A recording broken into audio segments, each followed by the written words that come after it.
Greetings, everybody. So today we are going to discuss about Ascomycota and Zygomycota, the classification of fungi.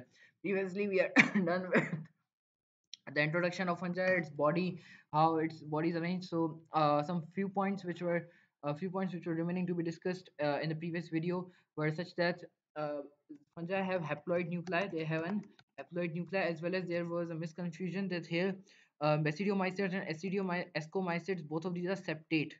While when it comes to the zygomycota, these are basically aseptates. So this is the classification as well. And considering some other point of view here, deuteromycotes, these are having both aseptate as well as septate organisms, which we are going to discuss. And one more thing that I would like to highlight over here is about the classification is they are classified majorly in four major kingdom, sorry, four major phyla in the kingdom fungi: Ascomycota, Zygomycota, Basidiomycota, and Deuteromycota. Ascomycota, known as the sac fungi, and Zygomycota, known as conjugating fungi or the zygote fungi. When it comes to Zygomycota, their name comes from a special structure developed within their sexual reproductive stage, which is known as the zygospores. Zygospores, right? Now let's discuss how it actually happens. Basically, when it comes to the basic structure, they are basically aseptate, sinusitic, without cross walls or septa present between them, as well as they have asexual reproduction occurring through process of fragmentation and formation of sporangiosspores. And apart from that, when it comes to their um, existence, they are the smallest smallest group of fungi, which includes only 600 species. Smallest group which includes only 600 species. Apart from which, this group of fungi is basically known for its conjugation, such that the organisms in this group have sexual reproduction occurring throughout the process of conjugation, which is just like similar to that of prokaryotes and bacteria. Moreover, when it comes to their structure, they basically develop they have varied mode of nutrition, such as some of these are saprotrophic, but many of these are saprotrophic, while some of these are also parasites, predators, or parasites over small protists, parasites over small protists as well, right? So this is a characteristic. Moreover, when it comes to their diversity, Zygomycota basically do not have formation of secondary mycelium. We know that what is secondary mycelium. If there's development of two different nuclei within the same hypha, then that hypha would be considered as dikaryotic hypha, heterokaryotic hypha, and that would be considered as secondary mycelium. They do not have development of secondary mycelium because they do not have dikaryotic phase during their sexual or asexual reproduction, as well as they have primary mycelium instead. Primary mycelium, or other words, we can call it as promycelium, which is a dormant stage. Dormant. Moreover, when it comes to some other characteristics, it is also having characteristic to it doesn't they do not move actually, but they have chemotrophic movement. In some of these, chemotrophic movement is possible. And apart from that, when it comes to their fruiting body, there is no development of fruiting body in them. Fruiting body is not developed. Fruiting bodies are not developed as it is developed in case of Ascomycetes. Ascocarps are not developed. And apart from that, these zygomycetes are the organisms which are found here. And when it comes to the reproduction occurs in such a manner that here we are having the life cycle of Rhizopus. um, this is basically life cycle of mucor, which has been shown in our screen. Such that this is the life cycle of mucor. Basically, it is a corpophilus. It is a corpophilus saprotyphic fungi. And it is having it basically lives. Corpophilus, what does this mean? It means that they live on corpophilus. What is meant by corpophilus? Corpophilus refers to the terminology that they are corpophilus refers to the terminology that they grow on dump cow or horse dung, and if it is kept for, if it is reserved for several days under a jar, so these are developed there.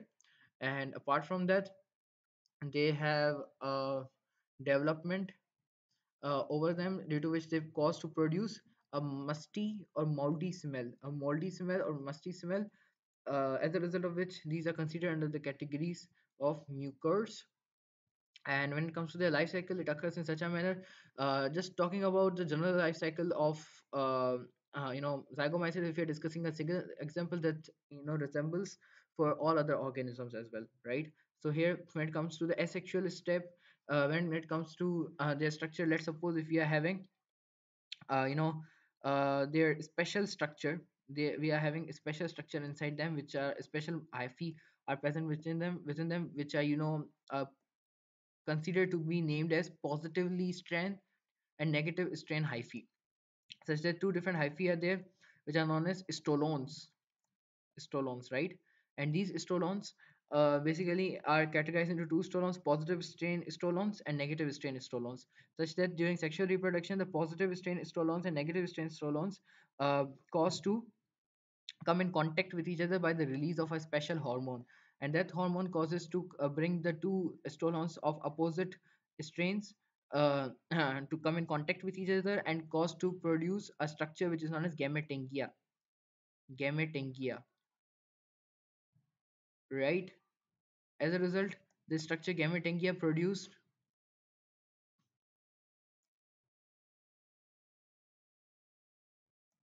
this structure gametangia is produced, and that gametangia basically it is formed by the fusion of the haploid nuclei, such that if we talk about their structure, first and foremost, there is plasmogamy occurring in the gametangia.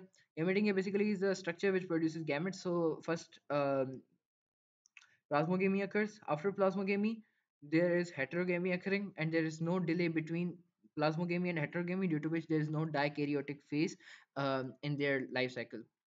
Such that here, when it comes to the formation of a gametangia, let's suppose it is a phase after the plasmogamy, there are two different nuclei, haploid nuclei, and these haploid nuclei, when fused together, this is known as heterogamy, followed which is uh, followed by plasmogamy, such that when they fuse together, they cause to form a structure within them which is known as the diploid zygote. And that gametangia now develops into a diploid zygote. That gametangia being developed into the diploid zygote will now be converted. That gametangia developed into a diploid zygote will form a thick layer outside it. Thick layer will be developed outside gametangia.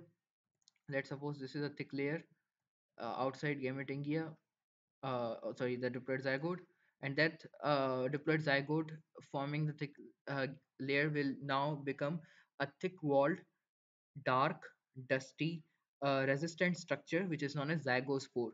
And due to that zygospore formation, these are known as zygomycetes. And these zygospores now developed will be now performing meiosis.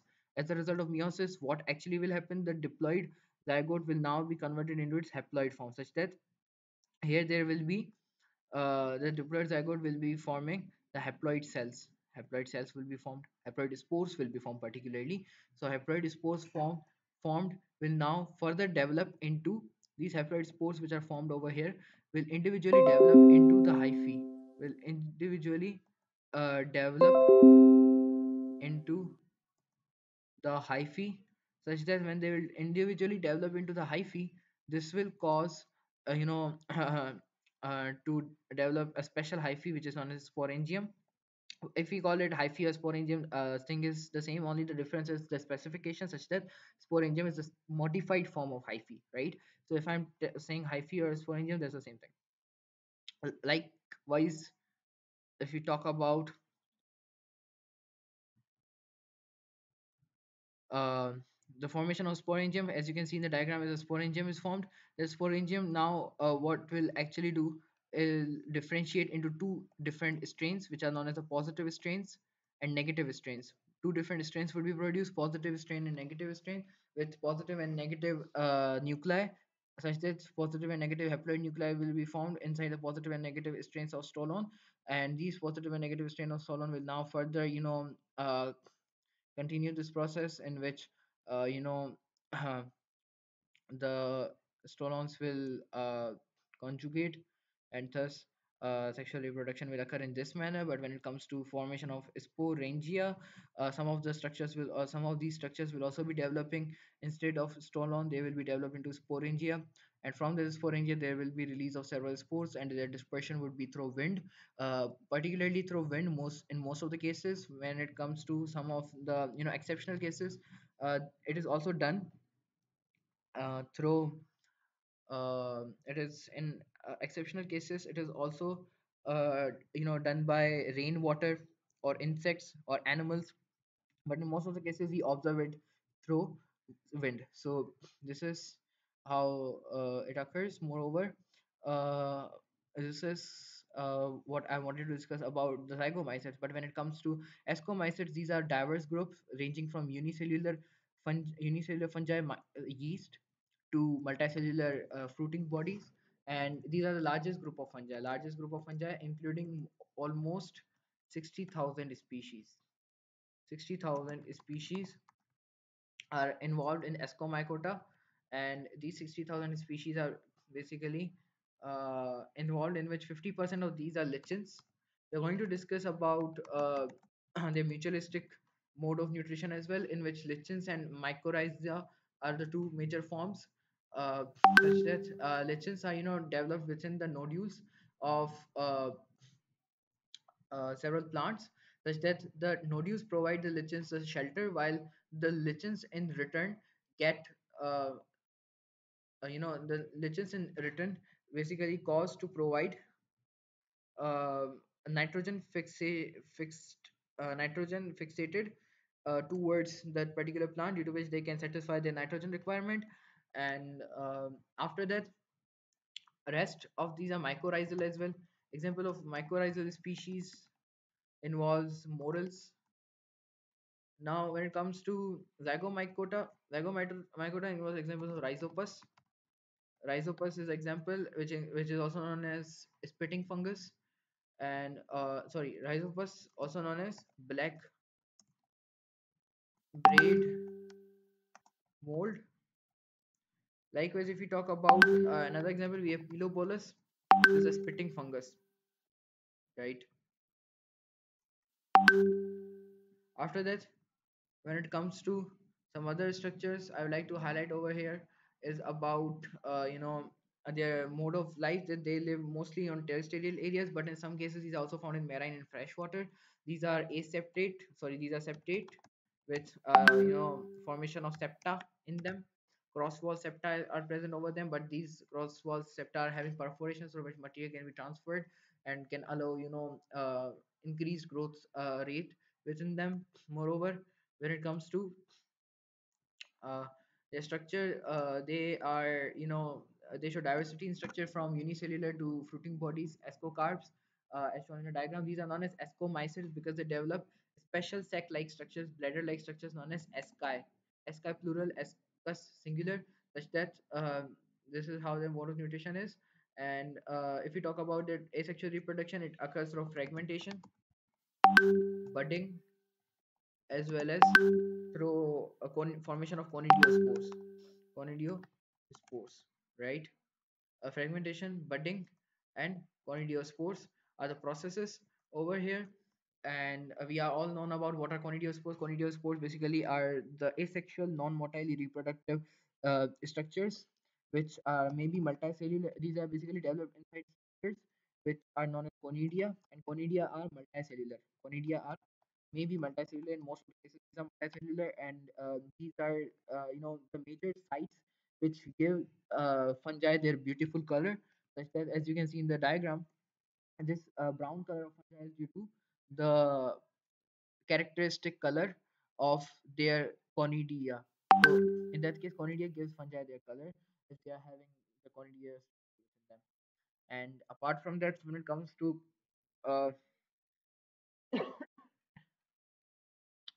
to other structures,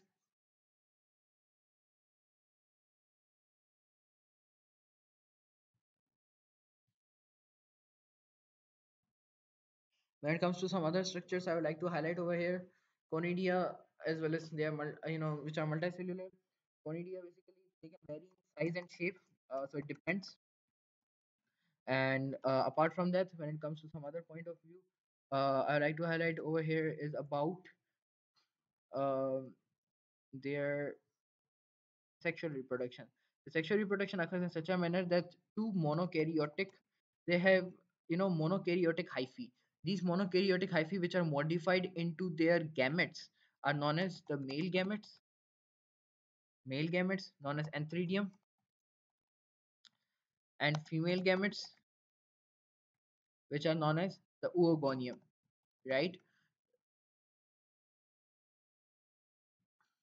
Male gametes antheridium and female gametes oogonium, antheridium and oogonium, male gametes and female gametes. And these are basically what, in general, these are monokaryotic hypha, monokaryotic hyphae, which are modified into gametes. And when sexual reproduction occurs, what actually happens is that oogonium causes to produce a tube. Causes to produce a tube towards the antheridium, which is known as the trichogenia. And that trichogenia being developed will now, uh, you know cause to allow the transfer of gametes from the antheridium towards the oogonium. So transfer of gametes from antheridium to oogonium occurs. Apart from which, when it comes to some other structures, once the transfer of gametes occur, there's fertilization occurring, and within the fertilization, of course there's no fertilization, but there is a separate process which is known as plasmogamy. Plasmogamy occurs, and once plasmogamy occurs, the rest of the structure which is formed within them would be the process of heterogamy, such that when plasmogamy occurs, let's suppose if there is, this is plasma cell in which plasmogamy has occurred, and once plasmogamy has occurred, rest there are the two haploid nuclei. And these haploid nuclei are not, fused through heterogamy, because heterogamy is delayed, due to which there is a dikaryotic phase evolved within them. Dikaryotic phase is present between them, and due to this dikaryotic phase, these are having secondary mycelium is developed within them, right? And apart from secondary mycelium is developed within their stage of fruiting body, which is a lengthy stage, whereas primary mycelium is also developed within them, mononucleated um, mycelium, which is a shorter period without fruiting bodies, right? So in that case, we can say that fruiting bodies are associated with uh, the dikaryotic phase of fruiting bodies are associated with secondary mycelium. So this is how they remain, and when they are supposed to divide, they divide by their own. I mean, they have their own, mitosis occurring till the time the fungus cell is not able to divide. Fungal cell is not able to divide into uh, another cell. Even in the other cells, it causes to form the same structure, but into the next cell, if it is in case of sexual reproduction, that will cause to form a haploid structure. Now, if we want to represent the heterokaryotic hypha, we cannot represent it by 2n, even though it is diploid. Within the cell, we are having the diploid, uh, gametes. Even though these are genetically different, but these are diploid, which means two same number of chromosomes are there. These are diploid, but we cannot write it in this manner 2n. Rather, we will be writing it as n plus n, because there are two nuclei, so we are going to write two different genetic constitution, n plus n, right? After that, when it comes to some other point of view, once that haploid nuclei is formed, now the haploid nuclei further causes to divide itself, as a result of which it forms other structures, uh, other types of hypha other types of hyphae, sorry. And once these hyphae are formed, they cause to develop into several structures. When it comes to the development of the zygote, this is basically a structure which I have mentioned over here is also a zygote. But difference between the zygote of zygomycetes and zygote of ascomycetes is such that zygote, once developed, will now cause to perform meiosis. It will cause to perform meiosis. As a result, when it will cause to perform meiosis, it will cause to produce four cells, four spores, which are known as the ascospores, which are known as ascospores. And these ascospores will further be developed into these ascospores are developed four in number due to one meiosis occurring within their structures. Just once the four, the ascospores are developed, four ascospores are developed. These four ascospores undergo nuclear mitosis, as a result of which they cause to form eight ascospores as a result of nuclear mitosis, which means four times mitosis occurs and one times meiosis occurs. And mitosis occurs in each of the individual ascospore, and meiosis occurs in the diploid zygote. As a result of which, it causes to form eight ascospores, which are found in a sac-like structure, ladder-like structure, which is known as asci, ascus for singular, and asci. In many cases, asci being, since it is having secondary mycelium, it is converged into a network, into a fruiting body, which is known as ascocarp. Ascocarp, and that ascocarp is of three different types. Three different types are there. Number one is apothecium. Number two is perithecium. Number three is plestothecium. Now, when it comes to apothecium, perithecium means peri, near, thecium, body, a fruiting body. So here, fruiting body which is near. Here we can, these all are having different types of shapes, such that apothecium is having flask shape, perithecium, crown, bulb shaped, and on the other side, when it comes to Clestothecium, uh, it is having a sac shape, you know, a kind of sac shape present in the fruiting body. So this is a bit about it. Moreover, when it comes to other structures developed within it, we are having some examples such as yeast, Saccharomyces cerevisiae. Yeast basically is an asexual reproductive Ascomycetes. It is placed within this phylum. Reason behind it is that it is having most of its characteristics resembling to the Ascomycetes, such that they perform asexual reproduction by budding. That's a unique characteristic. But on the other side, in sexual reproduction, they cause to form ascocarps. They cause to form ascocarps, right? And they form ascocarps, perform budding, and moreover, there are some economical benefits of yeast, which we are going to discuss later in another video. And other examples of this includes penicillium. Penicillium is classified into another one, but here we are having examples of mildews, and these are obligate parasites. Mildews, which basically feed on kernel crops such as wheat or maize. And apart from that, there is example of mildews and morels, and there is yeast. Truffles are examples of these.